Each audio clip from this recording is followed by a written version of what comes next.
Hello everyone, welcome back to my YouTube channel.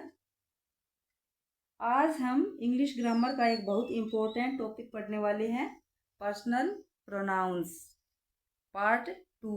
इससे पहले part 1 में हमने कुछ पर्सनल प्रोनाउंस को पढ़ लिए थे।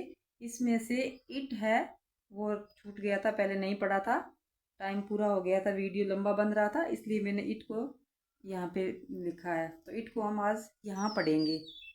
तो इट का यूज़ कहाँ पे होता है तो वो हम आगे देखेंगे। The pronoun it is used to refer to non living things, animals. It का यूज होता है किसके लिए होता है? नॉन लिविंग थिंग्स के लिए। नॉन लिविंग थिंग्स मीन्स निर्जीव वस्तुएं जिनमें जान नहीं होती, नॉन लिविंग थिंग्स। एनिमल्स जानवरों के लिए। कौन से जानवरों के लिए? when we don't know if the animal is male or female, जब हमें पता नहीं है कि वह मेल है फीमेल है। जैसे डॉग में हमें नहीं पता कि डॉग मेल है या फीमेल डॉग है।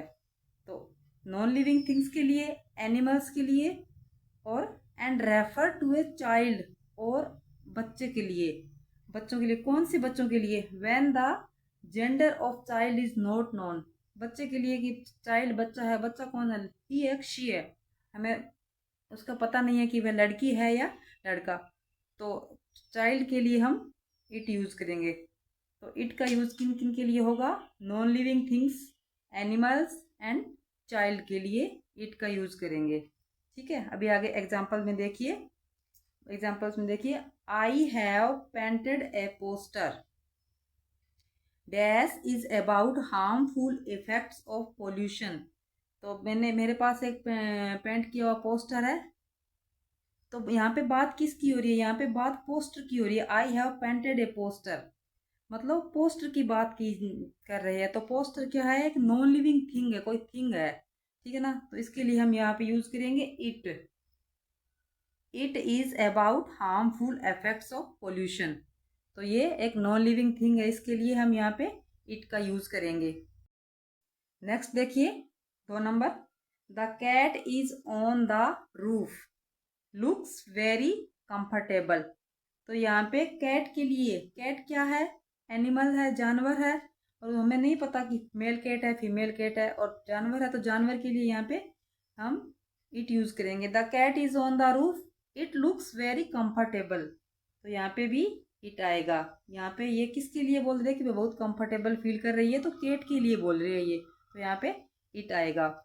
थर्ड देखिए, the baby is in the cot dash is sleeping peacefully. Cot मतलब चारपाई होती है ना, उसको कोट बोलते हैं। The baby is in the cot, जो बच्चा है वो चारपाई के अंदर है।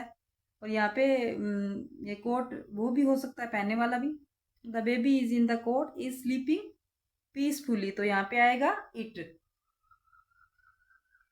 It is sleeping peacefully. ठीक है, नेक्स्ट देखिए, the pronoun it is use to refer a group of words when the group forms the subject of the sentence. It का यूज और कहाँ पे होता है? नॉन लिविंग थिंग्स, एनिमल्स और चाइल्ड के अलावा इट का यूज होता है ए ग्रुप ऑफ वर्ड्स, उन शब्दों के समूह के लिए वो जहाँ पे when the group forms the subject of the sentence, जहाँ पे जो ग्रुप है वो पूरे सब्जेक्ट का सेंटेंस बनता है, उसके लिए भी इट का यूज किया जाता है। ठीक है ना? एग्जाम्पल के साथ देखिए, to work hard is the best thing. तो यहाँ पे जो इसका सब्जेक्ट है ये टू वर्क हार्ड, ये इसका सब्जेक्ट है। ठीक है ना? तो इसने बताया है कि इसका यूज किया जाता है जहाँ पे सब्जेक्ट होता है सेंटेंस का, इसके लिए भी इट का यूज करेंगे। तो इसके लिए हमने लगा दिया it is the best thing to work hard. तो इसके लिए यहाँ पे इट का यूज करेंगे। नेक्स्ट देखिए, it is often used as an empty और meaningless subject with expression that refer to time, weather, distance etcetera. It का प्रयोग और कहाँ पे होता है? इट का प्रयोग अक्सर वहाँ पे यूज किया जाता है जहाँ पे क्या है? एम्प्टी और मीनिंगलेस सब्जेक्ट हो, जहाँ पे सब्जेक्ट का कोई मीनिंग नहीं हो, या फिर कोई एम्प्टी और मीनिंगलेस सब्जेक्ट और साथ में क्या एक्सप्रेशन हो दैट रेफर टू टाइम, जो जहाँ पे टाइम शो कर रहा हो या वेदर के बारे में हो या फिर कोई डिस्टेंस के बारे में हो, इनके लिए भी इट का यूज करते हैं। जैसे पहला देखिए, इट इज 9:30 ये यहाँ पे टाइम के बारे में बता रही है कि ये 9:30 हो गए। 9:30 मतलब 9:30 हो गए। It is very hot today, आज बहुत गर्मी है। हॉट टूडे मतलब आज बहुत गर्मी है। तो इसके लिए भी इट का यूज करेंगे। फिर है it is about 1 kilometre from my house, ये डिस्टेंस के बारे में बता रहा है कि it is about 1 kilometre from my house. तो इन सब के लिए, वेदर के लिए, टाइम के लिए, डिस्टेंस के लिए इट का यूज करेंगे। फिर एक लास्ट में है डे और डेट के लिए भी, अगर डे और डेट को बताना हो तब भी उसके लिए इट का यूज करेंगे। It is Monday, it is 15 जुलाई। तो ये सब जो है डे और डेट, इन सब के लिए हम इट का यूज करेंगे। तो इस प्रकार पर्सनल प्रोनाउंस ये सारे यहीं पे पूरे हो गए। अब इसके बाद हम करेंगे प्रैक्टिस क्वेश्चन। जब तक प्रैक्टिस के लिए क्वेश्चन नहीं करेंगे तब तक आपके कंसेप्ट अच्छे से क्लियर नहीं होगा। क्वेश्चन करेंगे तो आपको सब कुछ अच्छे से समझ में आ जाएगा। चलो प्रैक्टिस के लिए क्वेश्चन देखते हैं। सबसे पहला है, my brother is a pilot dash flies aeroplanes. अब यहाँ पे आपको प्रोनाउन बनना, अभी जितने भी है पर्सनल प्रोनाउंस जो है इसमें 7 आते हैं पर्सनल प्रोनाउंस में, he, she, I, we, you, it और दे। तो उन सभी को मिला के ये पूरा वर्कशीट बनाइए, प्रैक्टिस के लिए क्वेश्चन डाले हैं, तो इन सभी में से आपको ये फिल करना है, इनको ध्यान में रखते हुए। तो सबसे पहले देखो, माई ब्रदर के लिए यहाँ पे हमें कौन सा प्रोनाउन यूज करना है? ही। तो माई ब्रदर के लिए आएगा यहाँ पे ही फ्लाइज एरोप्लेन्स।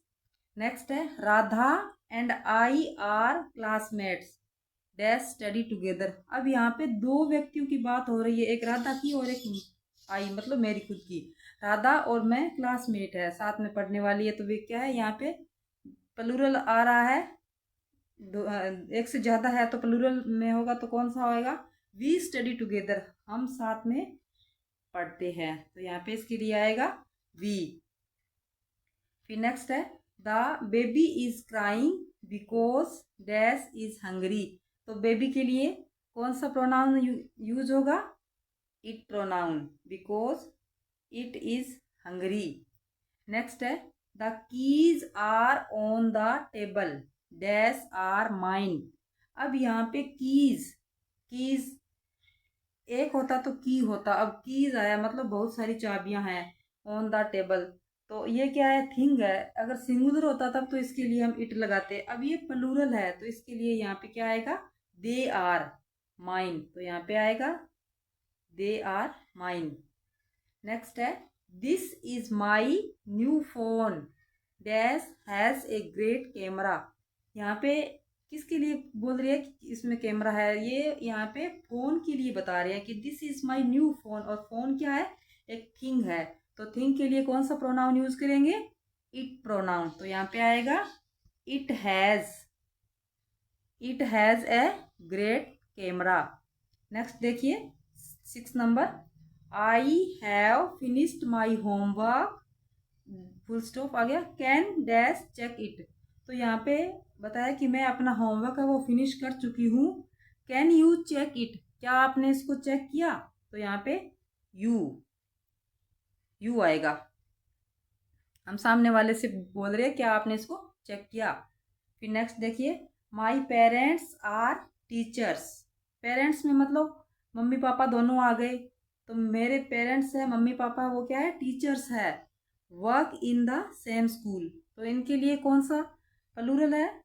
तो प्लूरल के लिए कौन सा प्रोनाउन यूज करेंगे? They work in the same school. तो यहाँ पे आएगा दे। नेक्स्ट देखिए 8 नंबर, Riya is my cousin dash lives in Delhi. तो यहाँ पे रिया के लिए कौन सा प्रोनाउन यूज होगा? She lives in Delhi.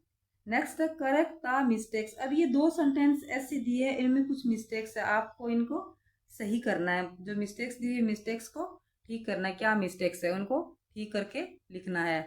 ठीक है, तो देखो, my sisters are doctors, she works in a hospital. तो यहाँ पे जो बता रही है कि मेरी जो बहनें हैं वो दोनों डॉक्टर से, तो यहाँ पे दोनों के लिए बहनें प्लूरल है, तो यहाँ पे शी नहीं आएगा, यहाँ पे क्या आएगा, दे आएगा। तो इसके लिए हम लगाएंगे यहाँ पे दे। नेक्स्ट है the baby is sleeping, they is quite. तो यहाँ पे बेबी, बेबी के लिए आ रहा, तो बेबी क्या है, सिंगुलर है, एक है, तो इसके लिए दे नहीं आएगा। और बेबी के लिए क्या आएगा पता नहीं हमें कि बेबी ही एक शी है, तो इसके लिए यहाँ पे क्या आएगा, इट आएगा। तो ये इसका सही होगा। तो इन दोनों को हमने करेक्शन कर दिया है। I hope today's lesson helped you understand personal pronoun much better. अगर आपको वीडियो पसंद आई हो तो प्लीज़ लाइक कीजिए, शेयर कीजिए और कमेंट कीजिए। Thank you. Have a nice day.